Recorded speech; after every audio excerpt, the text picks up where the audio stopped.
अस्सलाम वालेकुम। आज हम बेसिकली डिस्कस करने लगे हैं एक हीलियम 10 का प्रोडक्ट हंटिंग टूल जिसको हम ब्लैक बॉक्स कहते हैं। आप जब भी हीलियम 10 को ओपन करते हैं तो ये मेन पेज पे आपको नज़र आ जाएगा। इसको कहीं किसी टैब में जाके ढूंढने की ज़रूरत नहीं, ये सारे इनके टूल्स मेन पेज पे ही अवेलेबल होते हैं। हम ब्लैक बॉक्स को यूज़ करेंगे आज। ये बेसिकली प्रोडक्ट डिस्कवरी टूल है। अब इन्होंने काफ़ी सारी ऑप्शंस दी हुई हैं कि आप किन किन तरीकों से प्रोडक्ट को डिस्कवर कर सकते हैं। मेनली लोग प्रोडक्ट पहला वाला टैब यूज करते हैं जो प्रोडक्ट्स के नाम से लिखा हुआ है यहाँ पे। आप इनको अलग अलग टैब से भी यूज कर सकते हैं जिनकी वजह से आपको अलग अलग डिस्कवरीज होंगी एक ही नीश में रहते हुए। फॉर एग्जांपल आप कहते हैं कि मैंने बेबी प्रोडक्ट्स में जाना है, तो आप इन सारे जब टैब्स को यूज करेंगे बेबी कैटेगरी को सेलेक्ट करते हुए, तो आपको अलग अलग डिस्कवरीज होंगी क्योंकि अलग अलग डाटा इनपुट किए हुए होंगे आपने। तो मेरा सजेशन यही है कि अगर आपको कोई एक टैब में रहते हुए कोई प्रोडक्ट नहीं मिल रहा तो आप अलग अलग टैब यूज करें। यकीनी तौर पे आपको कोई ना कोई ऐसा प्रोडक्ट मिल जाएगा जिसको आप आगे लेके जा सकेंगे इंशाल्लाह ताला। चलें, ये इसको देख लेते हैं कि कैसे यूज करते हैं। हम हम जैसे अब डिस्कस कर रहे थे कि हमने फैसला किया कि जी हमने बेबी प्रोडक्ट्स पे काम करना है और हमने जो है उसी में जाके प्रोडक्ट हंटिंग करनी है।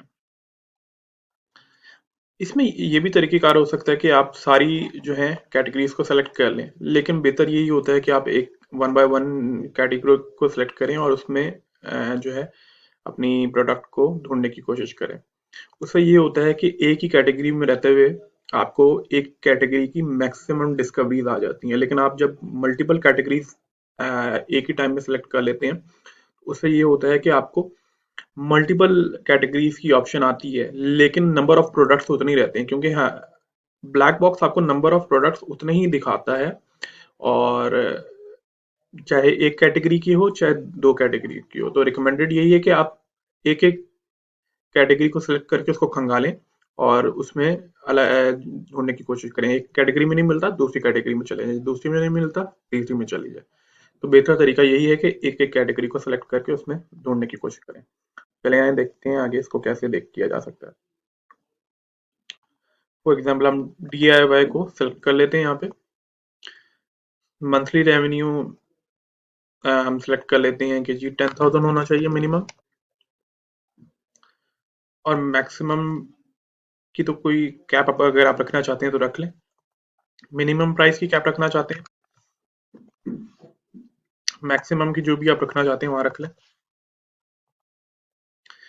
रिव्यू काउंट मिनिमम 200 रख लें, क्योंकि प्रोबेबिलिटी है कि आप अगर 50 या 60 रखेंगे 70 रखेंगे तो यकीनी तौर पे वो नई लिस्टिंग्स होंगी जिनको हम compete या जिनको हम कंसिडर नहीं करना चाहते। मैक्सिमम 1000 रख लें या आप जो भी बेहतर समझते हैं। इसमें कोई इतना हार्ड एंड फास्ट रूल नहीं है, जरूरी नहीं है कि आप यहाँ पे 1000 लिखेंगे और 1000 के अंदर रहते हुए जो 1000 के अंदर रहते हुए जो भी प्रोडक्ट्स आएंगी वो आपकी वो तो यहाँ पे सिर्फ डिस्कवर होंगी। हो सकता है उस नीश में 3000 वाला भी कोई बैठा हो जब आप उसका मेन कीवर्ड ओपन करेंगे। तो ये कोई हार्ड एंड फास्ट रूल नहीं है, ये तो इस जो है टूल के लिए एक क्राइटेरिया दिया गया है। यकीनी तौर पे आप जब असल आपको नीच की जो सूरत हाल है तभी पता चलेगी जब आप उसका मेन कीवर्ड ओपन करेंगे और उसको आगे उसकी वायबिलिटी चेक करेंगे। मिनिमम रेटिंग हम 4.5 को ही कंसिडर करेंगे।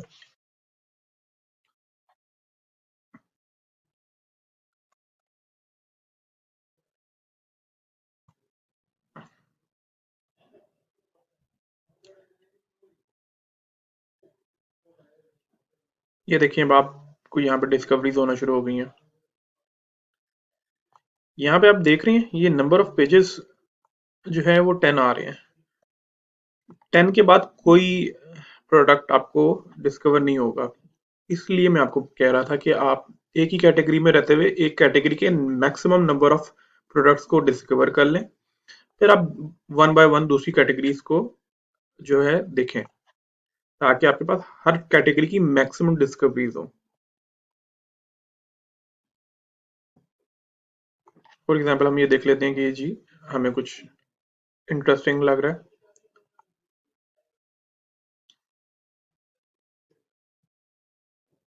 अब हमें यहाँ से कोई अंदाजा हो जाए तो ठीक है इसके मेन कीवर्ड का, वरना हम इसका जो है रिवर्स सेशन लेके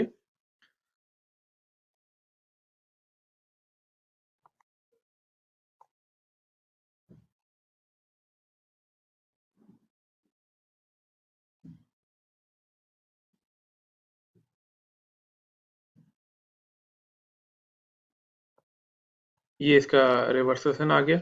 अब हम इसको कहते हैं हीलियम को, स्टेरेब्रो को, कि आप हमें इस लिस्टिंग के वो कीवर्ड सॉर्ट करके दें जिसमें ये 1 से 15 या 1 से 10 पे रैंक है, ऑर्गेनिकली रैंक है।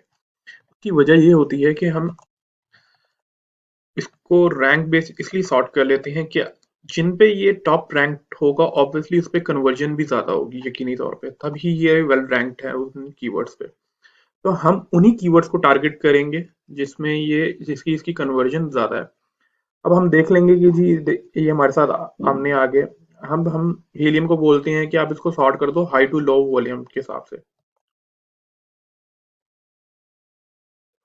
ये हाईएस्ट टू लोएस्ट के हिसाब से सॉर्ट हो गया।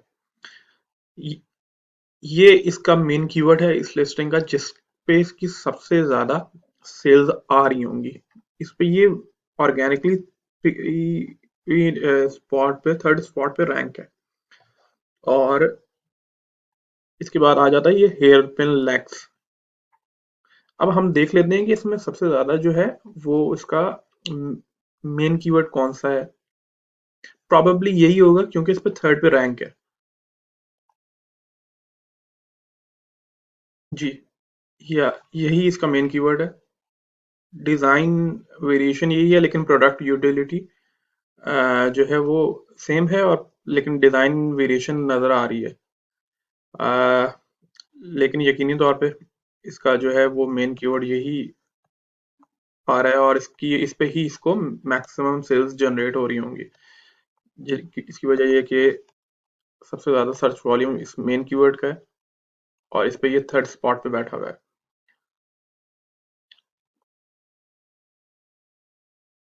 अब यहाँ से आप देख सकते हैं कि जी आपको कुछ समझ में आ रहा है। आप इसकी फर्दर एनालिसिस करेंगे और आप देखेंगे कि इसको ये कितना वायबल है कितना नहीं वायबल। उसको हम बाद में डिस्कस करेंगे अपनी प्रोडक्ट एनालिसिस की सीरीज में इंशाल्लाह ताला।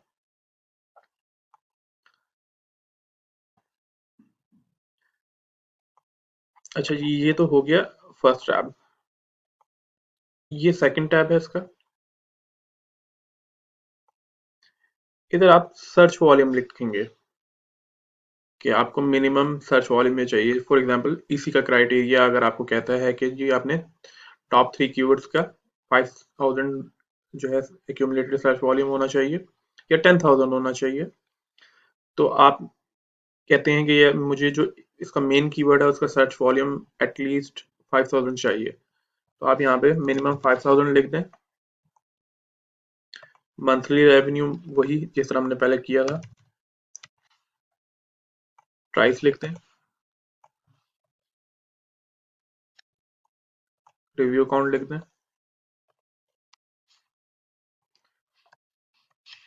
रिव्यू रेटिंग भी लिख दें। अच्छा, यहाँ पे आप वर्ड काउंट भी लिख दें, क्योंकि अगर आप सिंगल वर्ड काउंट अगर उसने दिखाया तो प्रॉबेबली वो शायद आपका जो है सेमी रेलेवेंट कीवर्ड हो, हाईली रेलेवेंट ना हो। इस तरह होता है, काफी प्रोडक्ट्स में होता है कि सिंगल वर्ड में भी आपकी हाई रेलेवेंसी निकल आती है, लेकिन बेहतर यही है कि आप यहाँ पे मिनिमम 2 वर्ड काउंट लिखें।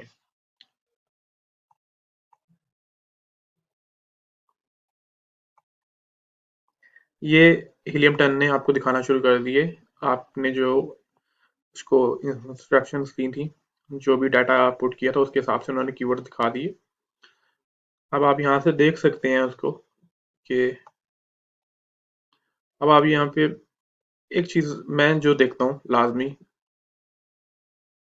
उसको हम मैं पहले जाके इसका कीवर्ड ट्रेंड देख लेता हूँ।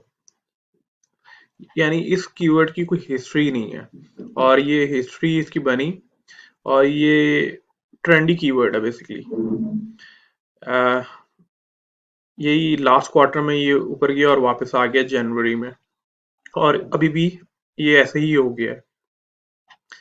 तो ऑब्वियसली इस तरह के प्रोडक्ट में काम करने का बिल्कुल भी कोई फायदा नहीं, अनटिल अनलेस आप सीजनल सेलर हैं और आपके पास मल्टीपल प्रोडक्ट्स जो हैं वो चल रहे हैं, जो सारा साल आपको रेवेन्यू दे रहे हैं। तो आप बेशक एक सीजनल प्रोडक्ट डाल लें, लेकिन उसके लिए ऑब्वियसली ये वही कर सकते हैं जो एक सीजन सेलर्स हो, और जिनको पता है कि मैंने कैसे इन्वेंट्री कैलकुलेट करनी है और कितनी रखनी है इस अर्थ में, ताकि हम जो है वो वाइप ऑफ हो जाए जब तक हम हमारा ऑफ सीजन स्टार्ट हो।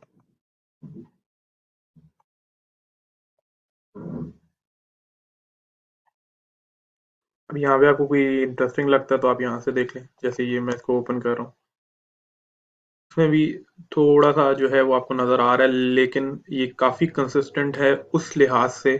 जो हमने पहले देखा था वो तो बिल्कुल फ्लैट डेड कीवर्ड था, और वो बस सीजन में उसकी एक डिमांड आती थी और उसके बाद वो बिल्कुल डेड हो जाता था।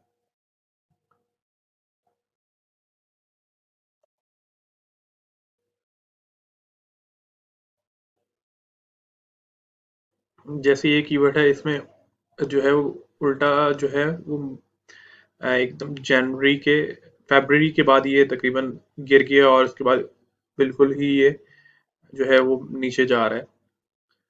आप उसको देख सकते हैं इस तरह के कीवर्ड को, लेकिन ऑब्वियसली उन पर डीप एनालिसिस करना पड़ता है, जिनको हम बाद में देखेंगे, और बाद में डिस्कस करेंगे कि हम उसको कैसे एनालाइज कर सकते हैं।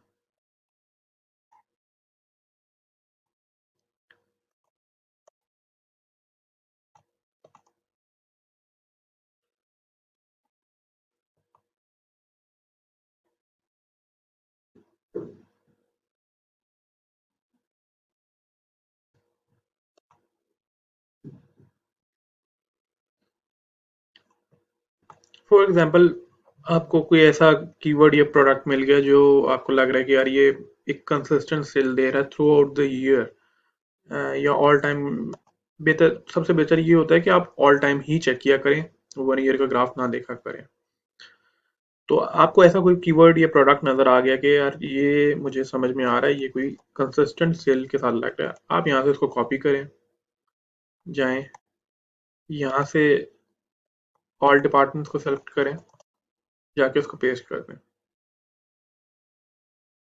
और फिर जाके इसकी आप देखें कि क्या सूरत हाल है उसकी नीच में, क्या वो डूएबल है या नहीं है, क्या उसका रेवेन्यू कंसिस्टेंट है, क्या monthly sales daily sales consistent है ऑन अक्रॉस द पेज।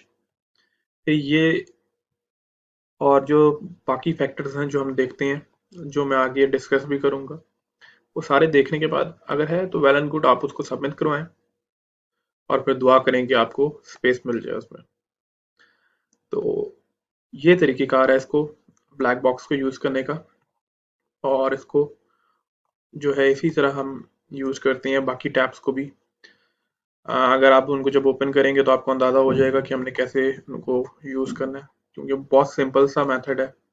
आपको अगर नाम पढ़ के ही अंदाज़ा हो रहा होगा कि किस तरह जो है वो यूज़ होते होंगे। तो वो यहाँ पे आप एसएन डाल देंगे, और सारी चीज़ें वैसे ही जैसे हमने पहले की थी, और तो इस तरह आपको मिलना शुरू हो जाएगा। ये नीश बेस्ड है, और ये सारी बहुत इजी टूल हैं, और बहुत जो है वो प्रोडक्टिव टूल है ये हीलियम 10 का, जिसको यूज़ करते हुए हमारे स्टूडेंट्स और काफ़ी सारे सीजन सेलर्स इसमें से प्रोडक्ट डिस्कवर करते हैं और उनको लॉन्च करते हैं सक्सेसफुली। आज के लिए इतना ही, बहुत शुक्रिया, अल्लाह हाफिज़।